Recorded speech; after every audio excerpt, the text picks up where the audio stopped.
प्रेमात आणि युद्धात सगळं काही माफ असतं असं म्हटलं जातं, मात्र प्रेमावरून सुरू झालेल्या युद्धात सगळं काही माफ नसतं। घटना आहे बीडची। दोन मैत्रिणी आणि दोन्ही मैत्रिणींचा एकाच तरुणावर जीव जडला। एकीला हे सहन झालं नाही आणि रागाच्या भरात तिने जे काही केलंय ते समजल्यावर संपूर्ण बीड जिल्हा हादरून गेलाय। बघूया।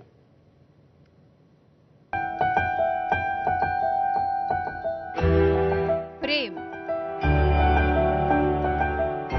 कोणतं प्रेम मोठं? प्रेयकर प्रेयसीचं की दोन मैत्रिणींमधलं? खरं तर छोटं मोठं अशी तुलना करण्यासाठी प्रेम तराजूत तोलता येणारी गोष्टच नाहीये। मात्र बीडच्या या वृंदावनी फरताळेनं प्रियकराचं प्रेम हरवत चालल्याची कुणकुण लागताच मैत्रिणीचा गळा घोटलाय। मैत्रीण अयोध्या भरकडेची हत्या केल्याप्रकरणी बीड पोलिसांनी वृंदावनी फरताळेला बेड्या ठोकल्या।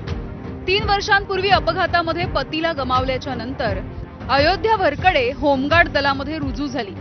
पोलीस होण्याचं स्वप्न पूर्ण करण्यासाठी तिचे प्रयत्न सुरू होते आणि याच वाटचालीमध्ये अयोध्याला मैत्रीण म्हणून आधार मिळाला, तो बीडच्या अंबिका चौक परिसरामध्ये राहणाऱ्या वृंदावनीचा। मात्र या दोघींचा एकाच तरुणावरती जीव जडला आणि मैत्रीच्या नात्याला तडा जायला सुरुवात झाली। वृंदावनीच्या घरी तिचा प्रियकर नेहमीच येत असे। त्या प्रियकराची अयोध्येशी देखील ओळख झाली। आपल्याच मैत्रिणीच्या प्रियकराशी सूत कधी जुळलं हे अयोध्याला कधी कळलंच नाही।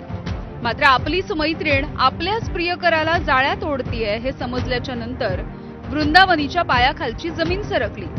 सुडाच्या भावनेनं तिला वेडं केलं। एक दिवस तिने अयोध्याला घरी बोलावलं। उशीनं तोंड दाबून आणि गळा आवळून तिची हत्या केली। गुन्हा लपवण्यासाठी तिने मृतदेह एका खोक्यात भरला। मात्र गुन्हेगार कितीही चलाक असला तरी काहीतरी पुरावा मागे सोडतोच।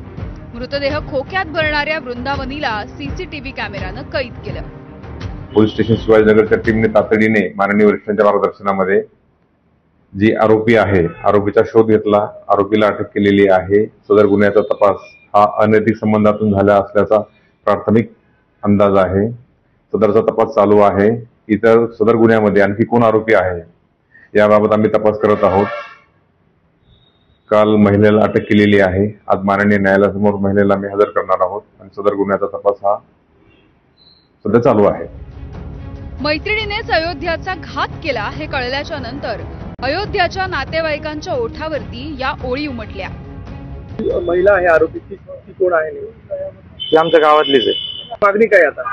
मागणी आमची एवढीच आहे की ते पोस्टमॉर्टम रिपोर्ट लवकरात लवकर आम्हाला भेटावा आणि काय नेमकी कशाने मौत झाली त्याची हे आम्हाला कळवा आणि जे आरोपी त्यांना कठोर शिक्षा व्हावी एवढंच म्हणणं आहे आमचं। खरं तर सस्पेन्स चित्रपटातल्या कथानकाला शोभेल अशी ही खऱ्या-खुऱ्या आयुष्यामध्ये घडलेली घटना।